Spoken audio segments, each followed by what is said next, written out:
자, 말씀 듣도록 하겠습니다. 출애굽기 강해 계속 이어져 갑니다. 오늘은 본문 말씀을 중심으로 간수하라 이런 제목으로 하나님의 말씀을 좀 나누려고 해요. 오늘 본문은 만나의 이야기를 정리해 주면서 그리고 이 만나에 대한 이야기들을 요약하고 보충하는 내용이에요. 오늘 이 만나에 대한 우리의 이야기, 우리가 알고 있던 만나에 대한 혹시 오해가 있었다면 그 오해를 좀 풀고 왜 만나를 항아리에 담아서 간수하게 하라고 하셨는지 그 진의를 오늘 좀 추적해 가도록 하겠습니다. 아마 오늘 이 만나 이야기가 여러분들이 알고 있는 모든 만나에 대한 지식 전부가 담겨져 있을 거예요. 어지간하면 오늘 제가 여러분들과 나누는 만나 이야기, 제가 장담컨대 아마 더 만나에 대한 어떤 사실적인 이야기는 영적인 교훈 말고 사실적인 이야기는 오늘 제가 여러분들과 나누는 얘기가 거의 전부가 될 거예요. 거의 제가 모든 책에서 다 찾아갖고 만나와 얽혀서 우리가 사실적으로 기억해야 될 내용들을 쭉 정리를 해봤습니다. 오늘 만나에 대해서 완전히 정리하시기를 바랍니다. 자, 우리 31절 말씀으로부터 시작하겠습니다. 우리 같이 읽겠습니다. 시작. 이스라엘 족속이 그 이름을 만나라 하였으며 갓씨 같고 같이 희고 맛은 꿀 섞은 과자 같았더라 하면, 자, 그 이름을 뭐라 했다고요? 만나라는 이름은 어디서부터 시작됐다고 했지요? 지난주에 말씀을 드렸어요. 이것이 무엇이냐? What is it? 이것이 무엇이냐? 히브리 말로 만후라는 말이에요. 만후. 만나. 그렇게 해서 만후가 만나라는 명사로 이제 사용이 되게 됩니다. 이 만나는 그 누구도 본 적이 없고 들어본 적도 없는 그런 음식이라는 거예요. 근데 그 모양은 뭐 같았다고요? 갓씨 같다라고 했죠. 갓씨가 뭘까? 여러 주석학자들, 주경학자들이 얘기하는데 대체적으로 갓씨라는 식물은 가드라는 식물일 것이다 라고 추정을 합니다. 이 가드라는 식물은 어떤 식물이냐면 그 팔레스틴 땅, 고대 근동 땅에서 좀 흔히 주변에서 많이 볼 수 있는, 어떤 분은 겨자씨 풀이다, 겨자풀이다 그렇게 해석하시는 분들도 계시고, 대체적으로 가드라는 식물로 보는데 이 가드라는 식물은 미나리과에 속하는 식물이에요. 그래서 이 식물은 1년생 식물입니다. 1년생 식물이어서 다 자라면, 풀 종류인데 다 자라면 한 50cm 정도 자라게 되는 풀이에요. 근데 이 풀에서 열매가 맺혀지는데 회백색의 열매가 맺혀집니다. 그 크기는 직경 3mm 정도, 3cm가 아니고 3mm 정도 된다고 해요. 고대인들은 이것을 가져다가 말리고 빻아서 가루를 만들어서 조미료로 사용하거나 향료로 사용했다라고 합니다. 이게 가드라는 식물이에요. 이 가드를 갓씨라고 얘기했다라고 하는 거죠. 그래서 이 만나의 외형적인 모양은 갓씨, 가드 열매와 비슷했다라는 거예요. 그 음식이 진 주변에 내려앉았습니다. 자, 우리는 만나를 생각하면 어디서 내려준 음식? 그렇죠. 하늘에서 내려온 음식으로 이해를 합니다. 틀리지 않아요. 그런데 하늘에서 내린 음식, 성경 곳곳에서도 하늘로부터 내렸다, 하늘에서 내려주셨다 이런 표현들이 등장하는데, 그 하늘로부터 내려진 음식이라는 말은 이 만나의 공급의 방향을 말하는 게 아니고, 공급의 방향을 말하는 것이 아니라 하나님은 어디 계신데? 그렇죠. 하늘에 계신데 그 하나님께서 친히 우리에게 공급해 주셨다라는 공급의 출처를 얘기하는 것이지 방향을 얘기하는 것이 아니라는 거예요. 즉, 하늘에서 내린 음식이라는 것은 누가 친히 공급하셨다? 그렇죠. 하나님이 친히 공급하셨다. 하나님이 직접 먹이셨다라는 의미를 갖는 의미에서 하늘에서 내린 음식이다, 이렇게 얘기를 하는 거죠. 자, 이것이 하늘에서 내렸다고 하니까 우리는 그럼 밤마다 또는 새벽마다 하늘에서 눈처럼 내렸을까? 하얀 알갱이의 곡식이니까, 만나니까 눈처럼 내렸을까? 그랬을까요? 아니라는 거예요. 제가 실컷 얘기했잖아요. 하늘에서 내린 음식이 아니라는 거예요. 자, 성경 보겠습니다. 출애굽기 16장 14절 같이 읽겠습니다. 시작. 저녁에, 죄송합니다. 14절이 그건가요? 제가 출애굽기 16장 14절 말씀이 그래요. 몇 절입니까? 자, 제가 좀 읽어드릴게요. 제가 좀 잘못 보내드린 것 같아요. 잘못. 저녁에는 메추라기가 와서 진을 덮었고 아침에는 이슬이 진 주위에 있더니 그 이슬이 마른 후에 광야 지변에 작고 둥글며 서리같이 가는 것이 있는지라. 우리 다 아는 내용이에요. 다 아는 내용. 그러니까는 광야에 저녁에는 뭐가 와서 덮었고 메추라기가 와서 덮었고 아침에는 뭐가 진 주위에 있더라? 이슬이. 그 이슬이 마른 후에 광야 지변에 뭐가 있었고 이슬이 다 마르고 나가고 나니까 거기에 작고 둥글며 서리 같은 것이 이렇게 있었다라는 거예요. 자, 여러분 광야에는 아시는 대로 기온차가 심하죠. 낮에는 무척 덥지만 습도가 낮아서 그늘에 들어가면 엄청 시원합니다. 그런데 저녁이 되면 급격히 기온이 떨어지는 거예요. 그래서 상대적으로 추워요. 실제로는 영하권이 아니지만 체감 온도는 영하처럼 느껴집니다. 이렇게 기온차가 나면 광야에서 뭐가 맺혀질까요? 이슬. 실제로 이걸로 물을 만들어내죠.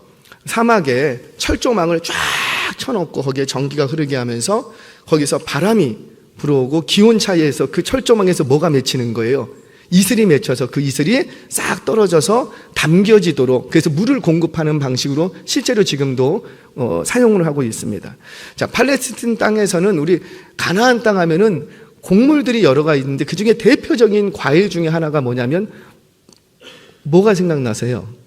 팔레스틴 하면, 이스라엘 하면은 무슨 과일이 떠오르고? 그렇죠. 무화과? 무화과도 좋아요.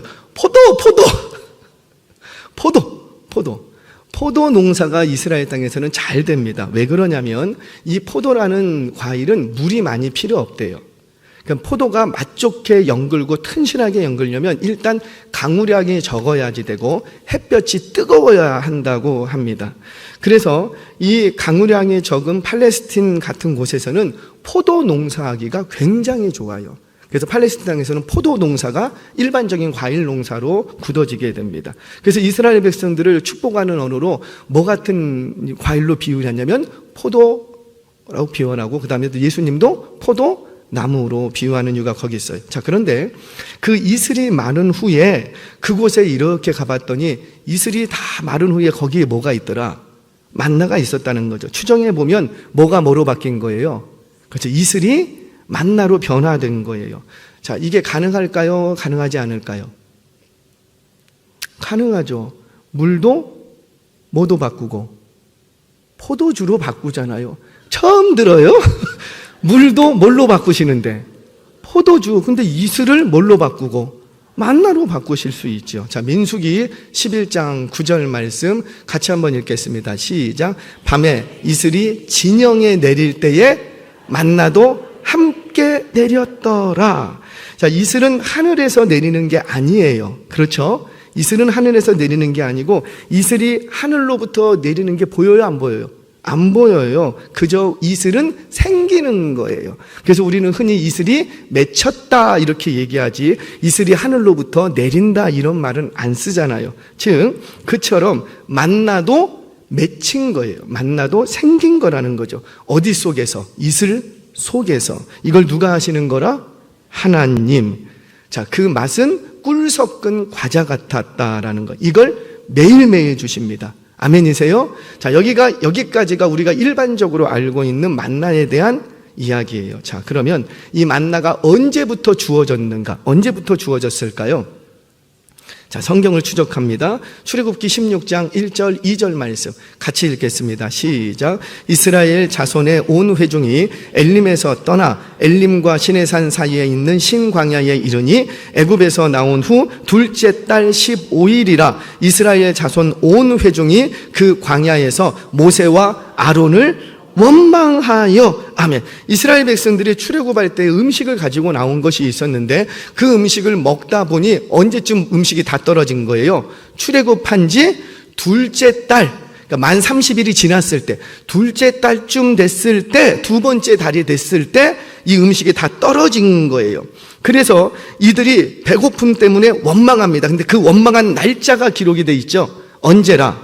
둘째 달 15일. 둘째 달 15일에 원망을 했어요. 그랬더니 언제 음식이 나왔고, 그래서 그 다음날 새벽에 가보니까 있더라는 거예요. 그러면 우리는 정확히 성경이 증거하는 바에 따라서 만나가 시작된 날을 추정할 수 있습니다. 언제나 둘째 달, 그렇죠, 16일. 똑똑하세요. 16일부터 내리기 시작한 거예요. 자, 그럼 이 내리기 시작한 만나가 언제 그쳤는가? 언제 그쳤을까요? 자, 우리 여호수아 5장 10절에서 12절 같이 한번 읽겠습니다. 시작. 또 이스라엘 자손이 길갈에 진쳤고 그달 14일 저녁에는 여리고 평지에서 유월절을 지켰으며 유월절 이튿날에 그 땅의 소산물을 먹되 그날의 무교병과 볶은 곡식을 먹었더라. 또 그 땅의 소산물을 먹은 다음 날에 만나가 그쳤으니 이스라엘 사람들이 다시는 만나를 얻지 못하였고 그 해에 가나안 땅의 소출을 먹었더라. 아멘. 자, 이게 무슨 말이에요? 이스라엘 백성들이 이미 모압 지방 요단 동편을 다 정리하고 그리고 요단강을 건너왔어요. 요단강을 건너와서 여리고, 고고학계적인 발견에 의하면 여리고 앞에 한 200만 명 이상 앉을 수 있는 넓은 공터가 있습니다. 아마 그곳을 얘기하지 않을까 추정을 하는데 그 여리고 평지에 왔어요. 이곳에서 뭐 했죠? 할례를 합니다. 또 유월절을 지킵니다. 그렇게 유월절을 지키는 그날, 유월절을 지키고 나서, 그리고 나서 그날 소산물, 그 땅의 소산물을 먹고 언제부터 이제 만나가 그치기 시작했더라? 6월절? 그렇죠. 그 다음 날, 다음 날이 되겠죠.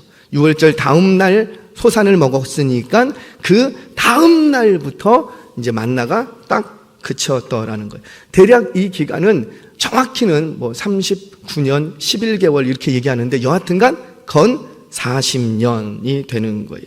자, 우리 성경을 보겠습니다. 본문 35절 같이 읽겠습니다. 시작. 사람이 사는 땅에 이르기까지 이스라엘 자손이 40년 동안 만나를 먹었으니 곧 가나안 땅 접경에 이르기까지 그들이 만나를 먹었더라. 아멘.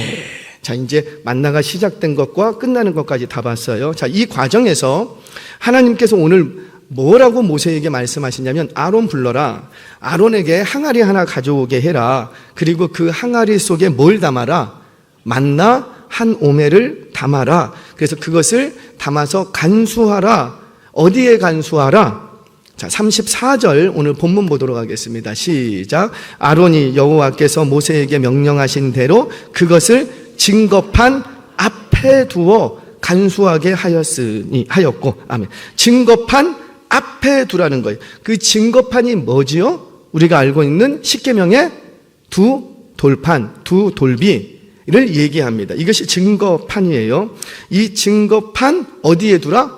앞에, 동쪽에 위치하게 됩니다. 그러니까 히브리 말로 동쪽은 앞이고 앞은 앞으로 하면은 동쪽으로 가는 걸 얘기하는 거예요. 그럼 방위로는 동쪽이고 그 증거계 앞에 두라라고 합니다. 자, 그러면 이 십계명의 두 돌판은 어디에 보관해서 간수했죠 또?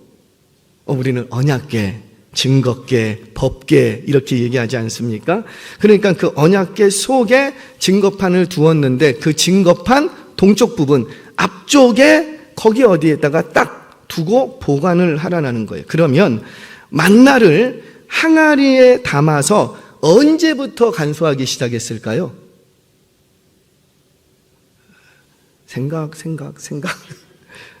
그래요. 지금 증거궤가 다 완성된 후에 그 속에 뭘 집어넣고 증거판을 집어넣고 그리고 언약의 그 만나 담은 항아리를 그 안에 넣어두었죠. 그러면 즉 이 출애굽한 지 2개월 정도 지났을 때에 시내산에 도착을 하게 되는데 이곳에서 11개월을 머물면서 율례와 법도와 규례를 받게 되죠. 그리고 성막을 완성하게 됩니다. 그 후에 만나 담은 항아리를 여기다가 집어넣은 거예요. 그래서 오늘 본문에 이 지금 우리가 읽은 이 16장 31절부터 36절 요 부분은 이 모세가 어디까지 갔냐면 가나안 접경 지역까지 가서 만나가 멈추고 나서 기록한 거예요. 이해되세요? 여기 뭐라 그랬어요? 34절에 뭐라고 합니까? 그것을 증거판 앞에 둘되 가나안 접경에 이르기까지 40년 동안 만나를 먹었으니 가나안 접경에 이르기까지 그들이 만나를 먹었더라. 이 말을 하려면 이미 몇 년이 지난 거예요.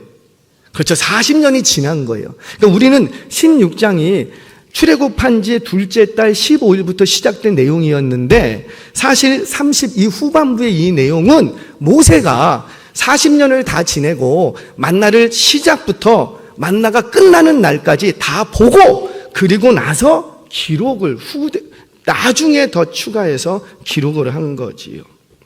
그래서 이 만나라는 이야기를 우리에게 더욱더 자세하게 알려주기 위해서 여기다가 집어넣은 겁니다. 자, 그러면 항아리는, 그 만나 담은 항아리는 언제까지 보관되어 있었을까요? 점점 더 어려워. 만나가 이랬나? 자, 성경 보겠습니다. 열왕기상 8장 9절 말씀 같이 읽겠습니다. 시작. 그 궤 안에는 두 돌판 외에 아무것도 없으니 이것은 이스라엘 자손이 애굽 땅에서 나온 후 여호와께서 저희와 언약을 맺으실 때에 모세가 호렙에서 그 안에 넣은 것이더라. 아멘. 자, 본래 이 언약궤, 증거궤 이 안에는 세 가지의 성물이 이 속에 들어 있었어요. 뭐였죠? 우리 지금까지 계속 살펴보지만은 증거판, 십계명의 두 돌비, 그리고 또 하나는 그렇죠. 만나 담은 항아리가 그 앞에 있고 또 하나는 그렇죠. 아론의 쌍난 지팡이. 이 세 개가 성막이 다 완공되고 나서 언약궤를 딱 안치하면서 그 속에다가 같이 다 집어넣은 거예요. 그리고는 이 언약궤를 메고 움직이기 시작합니다. 그러면 그렇게 움직였는데 본문의 열왕기상 8장 9절 이 말씀은 어떤 말씀이냐면 솔로몬이 성전을 다 완공하고 그 성전 낙성식에서 언약궤를 안치하는 내용이에요. 근데 안치하려고 딱 봤더니 그 속에 뭐밖에 없었더라? 그래요. 여기 보니까 두 돌판 외에는 아무것도 없었다라는 거예요. 이때가 언제냐면 출애굽하고 나서 450년쯤 지난 후입니다. 그러니까 우리가 예상할 수 있는 건 최소 40년 이상, 최대 450년을 넘지 않는 기간 동안만 이게 딱 보관이 되어 있던 거예요. 대대로 지켜야 된다 그랬는데 이 기간만 딱 지키게 됩니다. 자, 그럼 이 말 나온 김에 하나 더 보지요. 그럼 도대체 이 언약궤 속에 있었던 만나 담은 항아리는 언제 분실했을까? 언제 없어졌을까요? 성경의 기록을 추적하면 사라질 만한 사건이 딱 한 번 기록이 됩니다. 언제일까? 그래요. 블레셋과의 전쟁에서 언약궤가 뺏겼을 때가 있어요. 그때 이 백성들이 다곤신에서 막 언약궤를 들춰보고 이러면서 이때 분실되었을 것이다라고 많은 주경학자들은 추정을 해봅니다. 자, 여하튼 만나 담은 항아리는 언약궤 속에서 최소한 40년 이상, 최대한 450년을 넘지 않는 기간 동안 보관되어 있었다라는 거예요. 자, 그러면 이제부터 질문할 수 있겠죠. 어떻게 40년 이상을, 최소 40년 이상을 보관할 수 있었을까? 여기서 우리가 얻어야 될 첫 번째 교훈이 있어요. 우리가 아는 대로 이 만나라는 음식은 어때요? 하루만 한 오멜 이상 보관을 하면 어떻게 됩니까? 썩고 냄새가 나고 벌레가 생겨요. 그런데 어떻게 40년 이상을 언약궤 안에 보관할 수 있었을까? 아론이 가지고 온 이 항아리가 특수한 진공 포장이 가능한 그런 항아리였을까요? 그건 아니었을 거예요. 일반 보편적인 항아리를 가져왔는데 그 속에 한 오멜을 담아 놓으니 최소 40년 이상 이게 변질이 됐다 안 됐다? 안 됐다라는 거죠. 이 말은 뭐냐면 그 항아리가 특별한 것이 아니라 그 항아리를 보관했던 언약궤가 특별했던 거예요. 뭘 말할까요? 언약궤는 하나님의 임재를 상징하고 하나님의 다음 없는 은혜를 상징합니다. 즉 언약궤 안에 있을 때만 썩지 않는 거예요. 언약궤 안에 있을 때만 변질되지 않는 거예요. 아멘이세요? 사랑하는 여러분, 저와 여러분도 만나와 같은 큰 은혜를 경험한 적 있어요, 없어요? 없죠? 우리 이상에 다 있다고요. 다 있다고. 만나 그 이상으로 정말 내 인생에 내가 하나님은 우리 청년 우리 학생도 고백해 주지만 내가 하나님을 만났던 그 뜨거웠던 은혜를 받았던 경험이 있다 없다? 있어요. 누구라도 우리 가운데 은혜를 모르는 사람은 없어요. 우리가 모두가 다 만나와 같은 은혜를 다 경험했다라는 거죠. 그런데 그 은혜가 지속적으로 보관되려면 반드시 어디 안에 보관되어야 되겠다? 하나님의 언약궤 안에 있을 때만 내가 지난날 받았던 은혜가 보관되더라는 거예요. 하나님의 은혜 안에 머물러 있지 않으면 이전에 아무리 신비로운 기적과 같은 큰 은혜를 입었어도 하나님의 은혜를 떠나버리면, 하나님의 그 품을 떠나버리면, 하나님의 은혜를 몰라버리면 그때부터 어떻게 되고 변질되고 썩어버리게 되고 냄새가 나고 그 받았던 은혜가 벌레가 생기기 시작한다는 거예요. 저와 여러분이 이전에 어떤 은혜를 입었든지 간에 그 은혜가 나에게 지속적인 은혜가 되려면, 나를 살리는 은혜가 되려면 하나님의 말씀 앞에 거하시기를 바랍니다. 단 한순간이라도 말씀을 떠나버리면 이전에 아무리 큰 은혜를 받았어도 그곳에서 반드시 벌레가 새기고 그 이전에 받았던 그 은혜가 나를 변질시킬 수 있다라는 거예요. 하나님의 은혜 안에 머물 때만 은혜는 계속 은혜 되어지는 줄 믿으시기 바랍니다. 저와 여러분이 끝까지 말씀 안에 머무셔서 하나님이 주신 그 숱한 은혜가 썩지 않는 은혜가 되시기를 주의 이름으로 축원합니다. 자, 두 번째, 요거는 짧아요. 두 번째, 간수하라라는 말씀이 주는 교훈이 무엇인가? 이 교훈은요, 간수하라는 말씀 속에는 우리가 어떻게 신앙교육해야 되는지 그 신앙교육의 원리가 숨겨져 있습니다.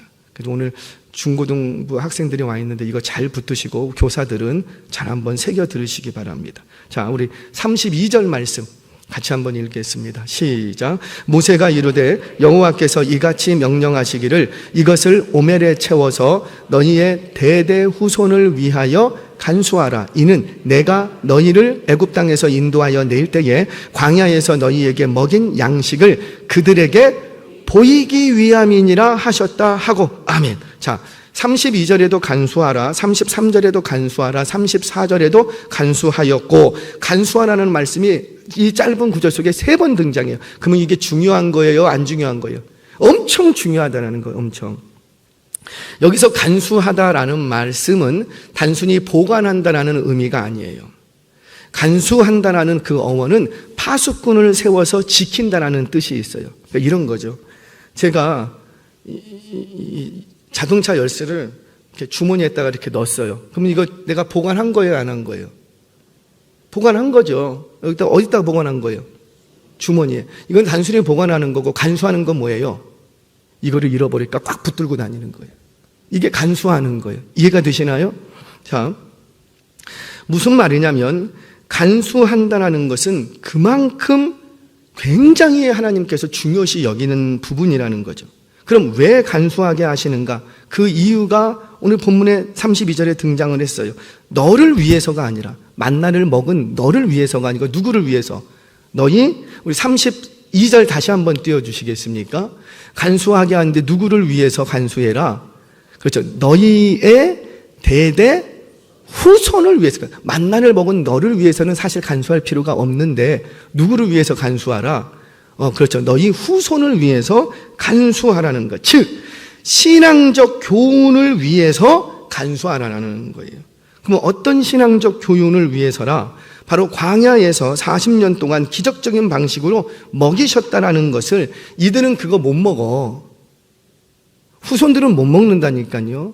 그래서 이들이 먹게 되는데 이 기적적인 방식으로 먹이셨다라는 것을 그 누구도 보지도 알지도 듣지 못했던 방식으로 먹이셨다라는 것을 가르치도록 간수하라는 거예요. 그런데 그 신앙 교육을 하나님께서는 뭐라고 말씀하셨냐면 그들에게 보이기 위함이라 이렇게 얘기합니다. 보이기. 자, 이게 좀 독특한 히브리적 표현인데 히브리인들의 사고방식은 보는 것은 아는 것이에요. 그러니까 아는 것은 보는 것이에요. 우리가 하나님을 보기 원합니다. 이 말은 곧 뭐예요? 진짜 하나님을 막 보기 원한 거예요? 그 말이 아니라 하나님이 어떤 분이신지 알기 원합니다. 그러니까 아는 건 곧 뭐라? 보는 것. 그래서 지식은 어디로 들어오냐면 귀로 안 들어오고 어디로 들어온다? 눈으로 들어온다. 졸면 된다, 안 된다? 옛날 우리 부흥 강사님들이 다 그러셨어요. 말씀은 어디로 들어온다? 눈으로 들어오고 입으로 들어온다 그랬지 귀로 들어온다고 그렇게 안 하시더라고. 근데 왜 그런가 봤더니 맞더라고요. 눈 감으면 안 들려. 이상해요. 이상하죠? 눈 감으면 나는 눈만 감았을 뿐인데 귀가 안 들려. 나는 눈만 감았을 뿐인데 말씀이 이쪽 귀로 들어와서 이쪽으로 그냥 흘러가. 근데 눈을 뜨면 어떻게 되고 그 말씀이 이렇게 들어와서 이렇게 새겨지더라고요. 할렐루야. 자, 그래서 보게 하기 위함이라 이 말은 알게 하도록, 즉 신앙교육을 하나님께서 하시기를 원하셨다라는 거예요. 자, 참된 신앙교육은 바로 여기에 있습니다. 간수한다라는 말씀과 보이기 위함이다라는 것을 좀 기억하시면 좋아요. 참된 신앙교육은 어디에 있냐면 회상하고 상상하게 만드는 거예요. 자, 이게 무슨 말이냐면 회상과 상상은 모두가 다 생각이라는 것에 걸려 있습니다. 회상은 뭐예요? 과거의 것을 생각하는 거고, 상상은 뭐예요? 아직 일어나지 않은 미래의 일을 생각하는 거예요. 그러니까 지금 하나님께서는 이 만나 담은 항아리를 보여줌으로써 이스라엘 백성들을 하여금 과거를 생각하고 그 과거를 근거로 해서 미래를 생각하도록 훈련시켜라. 그러니까 신앙교육은요, 생각훈련이에요. 여러분, 말씀 묵상이 뭔가요? 뭐 큐티한다, 그게 뭐예요? 아, 이게 이 말씀이구나. 그게 아니라 말씀 묵상이라는 것은 말씀을 생각하는 거예요. 오늘 말씀에 은혜 받았습니다. 그리고 끝나버리면 그건 은혜 받은 거 아니에요. 죄송하지만. 진짜 은혜는 어떻게 받는 거냐면 그 말씀을 내가 은혜 받았으면 그 말씀을 집에 가면서 뭐 해야 되는 거예요? 계속 생각해 보는 거예요. 생각. 그러니까 지금 이 하나님께서는 이 이스라엘 백성들 후손들에게 자꾸 뭘 교육시키냐면 생각하는 훈련을 시킨다는 거죠. 이 생각하게 만드는 것이 신앙교육이라는 거예요. 우리 주일학교 선생님들과 우리 중고등부 교사 여러분, 아이들에게 분반 공부하고 말씀을 가르치죠. 근데 그 말씀을 분반 공부하고 가르치는 방향이 어디 있냐면은 이 아이들이 내게 배운 바를 생각하도록 만들어 주셔야 돼요. 그래서 자꾸 질문을 던지고 뭐 하기 위해서? 생각하도록 하기 위해서. 단지 신앙교육은 지식 전달이 목적이 아니라는 거죠. 그 지식 전달을 통해서 뭐 하도록? 자꾸 생각하도록. 할렐루야. 제가 이렇게 말씀을 들으면서 툭툭 질문을 던지는 건 꼭 대답을 원하는 건 아니에요. 그런데 여러분들로 하여금, 우리로 하여금 한 번씩 생각하도록 하는 거죠. 여러분, 생각하는 게 왜 이렇게 중요하냐면 바로 생각이 믿음이기 때문이에요. 이쪽만 하면, 자, 생각이 믿음이기 때문이에요. 자, 우리 왜 그런가, 정말인가 보겠습니다. 골로새서 3장 2절 말씀 같이 읽겠습니다. 시작. 위의 것을 생각하고 땅의 것을 생각하지 말라. 로마서 8장 6절 말씀도 좀 연이어서 보죠. 시작. 육신의 생각은 사망이요 영의 생각은 생명과 평안이니라. 아멘. 믿음이 뭐예요? 믿음이라는 것은 내가 믿음이 있다면 뭘 생각하고 위의 것을 생각하고 땅의 것을 생각하지 않는 게 믿음 있는 사람이라는 거죠. 교회는 열심히 다녔는데도 항상 땅의 것만 막 그냥 목매고 막 기도하고 이거 땅의 것 얻어야 되는데 이거 잃어버리면, 그러면 죄송해요. 그건 믿음 있다고 말할 수가 없어요. 믿음이라는 건 뭐냐면 땅의 것을 생각하지 않고 뭘 생각하고 하늘의 것, 위의 것을 생각하는 거예요. 육신의 생각하던 것들을 스탑하고 무슨 생각을 시작하고 영의 생각들을 하는 것이 바로 믿음이라는 거지요. 정말 그런가? 복음서에 보면 12년 혈루증 여인이 기적적으로 치료만 받게 되는 사건이 기록이 됩니다. 어떻게 해서 이 12년 동안 치료받지 못했던 혈루증 여인이 치료받게 되는가? 그 비밀이 어디에 있어요? 마가복음 5장 27절 28절 말씀 같이 읽겠습니다. 시작. 예수의 소문을 듣고 무리 가운데 끼어 뒤로 와서 그의 옷에 손을 대니 이는 내가 그의 옷에만 손을 대어도 구원을 받으리라 생각함일러라. 아멘. 자, 이게 논리적인 순서예요. 여러분들 잠깐만 띄어놔 주세요. 혈루증 여인이 12년 동안 혈루증을 앓으면서 여기저기 의사들을 찾아다녔지만 실망만 하고 그 있던 재물도 다 허비해버리고 점점 병이 안 좋아집니다. 더 중하여진 차에 그때 어떤 소문 하나가 내 귀로 들어온 거예요. 어떤 정보, 그건 사실적인 정보죠. 지식이라면 지식이고, 누구에 대한 지식? 예수에 대한 지식, 예수에 대한 정보, 이 정보가 내게 들어오기 시작을 했습니다. 그래서 이 여인이 뭘 하기 시작하냐면 그 정보를 취합하고 종합해서 이 여인이 그때부터 뭐 하기 시작하는 거예요? 생각하기 시작하는 거예요. 그냥 지식 두고 그랬지, 예수님이 그렇게 하는구나, 그런 일도 있구나 라고 끝났으면 이건 그에게 아무런 역사도 일어나지 않아요. 근데 그 들어온 정보를 이 여인이 뭐 하기 시작하고? 생각하기 시작한 거예요. 정보라는 것은 이미 이루어진 일에 대해서 이 여인이 그 말을 듣고 회상하기 시작하는 거죠. 그리고는 그 생각을 현실에, 자신의 문제에 가지고 와서 자신의 문제에 대입시키기 시작합니다. 이게 묵상이라는 거예요. 대입시키기 시작. 그리고는 뭘 상상하기 시작하냐면, 그래, 내가 그의 옷자락에만 손을 대어도 나는 나을 수 있을 거야 라고 뭐 하는 거예요? 그렇죠. 상상하기 시작했다라는 거예요. 그런데 그 상상, 미래적인 생각이 그를 질병에서 건져주는 비밀이 되더라는 거예요. 뭐예요? 어떤 생각을 가지느냐가 믿음이라는 거죠. 집에 있는 우리 남편, 자녀가 그래요. 저도 이렇게 보면은 우리 자녀들이 믿음이 있나 없나, 우리 남편이 믿음이 있나 없나, 우리 집사님들이 믿음이 있나 없나, 그거 딱 보려면 뭘 보면 알 수 있을까요? 어떤 문제가 있을 때 어떤 생각을 하느냐가 저분 참 믿음이 있구나, 저분 참 믿음이 없구나 딱 갈려진다는 거죠. 제가 일전에도 한번 말씀드렸어요. 이 한 집사님이 그 주차타워에서 들어가 갖고 정비를 하던 중에 주차타워가 돌았어요. 그래서 위에서부터 그 주차타워, 그게 돌아가면서 그 주차타워 그 큰 쇳덩이들이 돌아가면서 얼굴을 쳐버렸다고요. 그래서 위에서부터 그 사이로 떨어졌어요. 죽을 줄 알았더니 다행히 돌아가시지는 않고 중환자실에 갔어요. 저한테 막 연락 와서 아내 집사님이 펑펑 울면서 우리 남편 죽어요, 우리 남편 죽어요, 큰일 났어요, 큰일 났어요, 펑펑 울면서. 그래갖고 병원을 이제 갔어요. 수술을 이제 몇 차례 하시고 이렇게 가봤더니 제 마음이 콩당콩당 그런.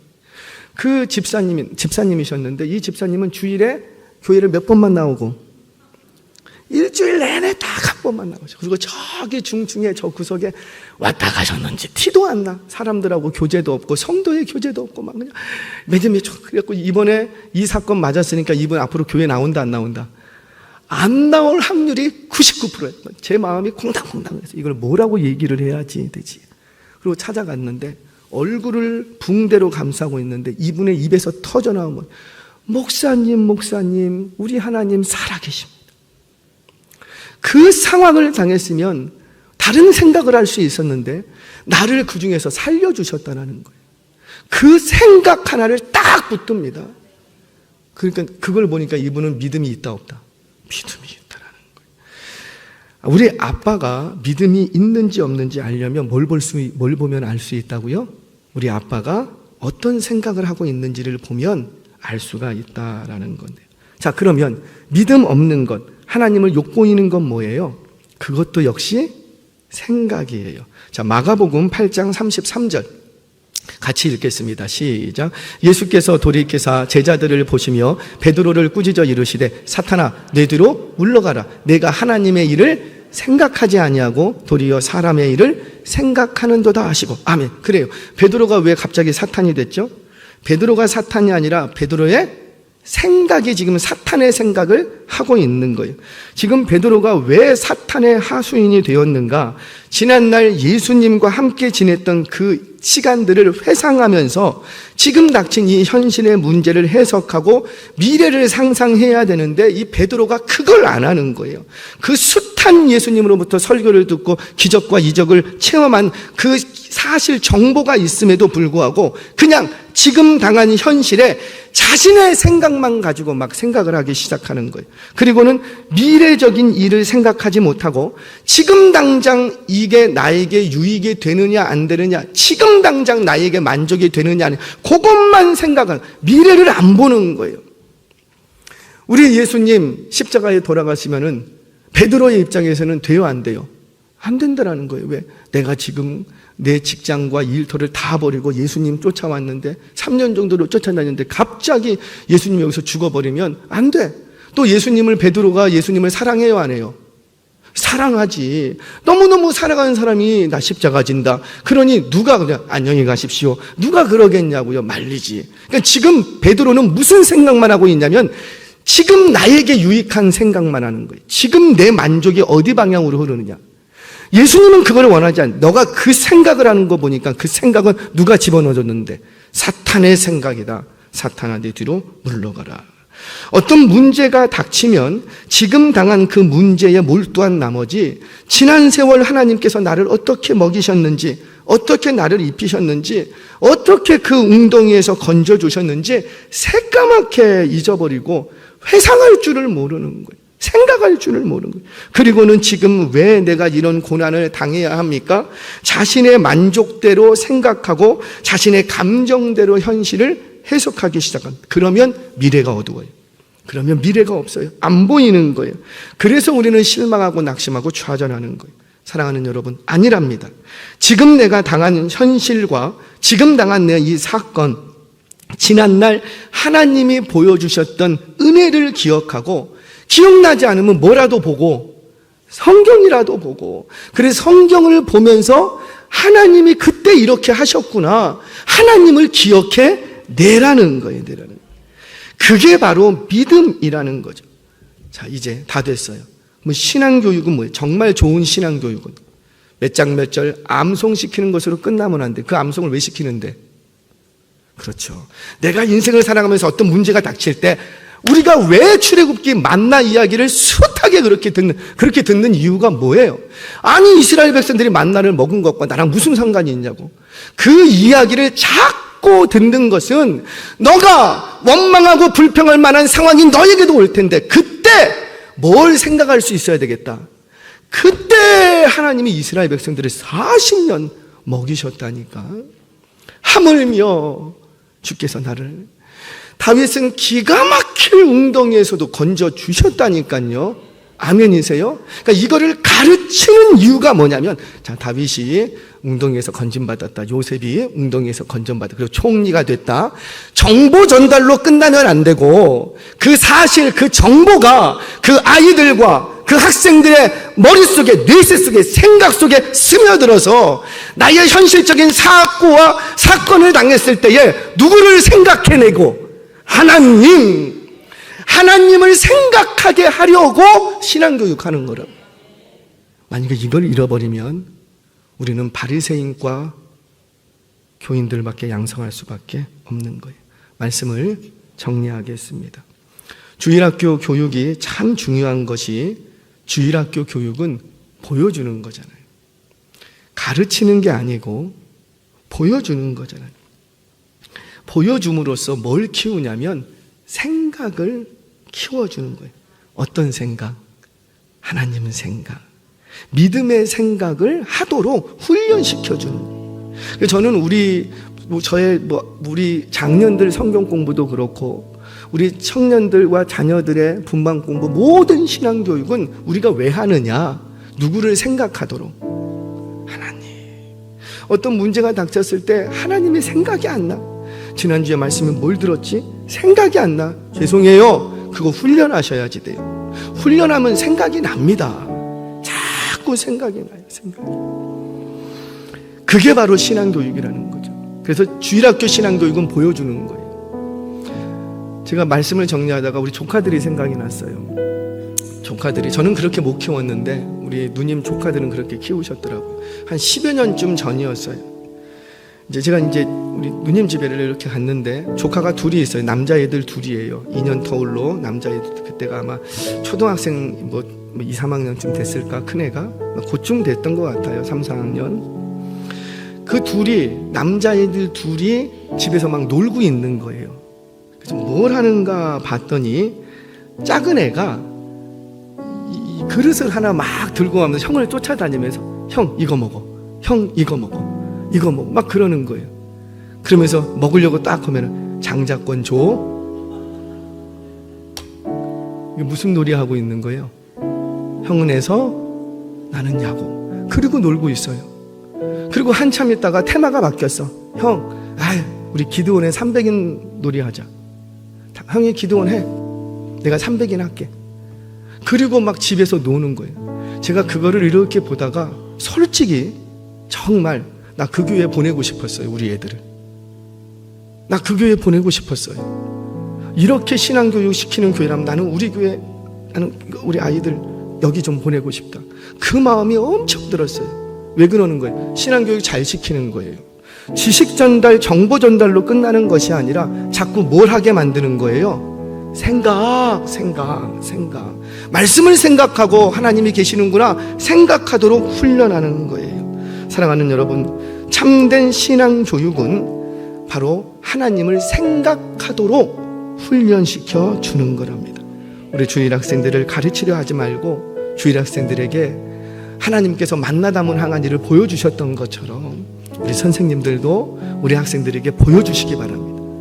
예배가 뭔지, 예배는 어떻게 드리는 게 예배인지, 기도는 어떻게 하는 게 진짜 기도하는 것, 찬양은 어떻게 해야 되는 게 찬양인지 보여주시기 바랍니다.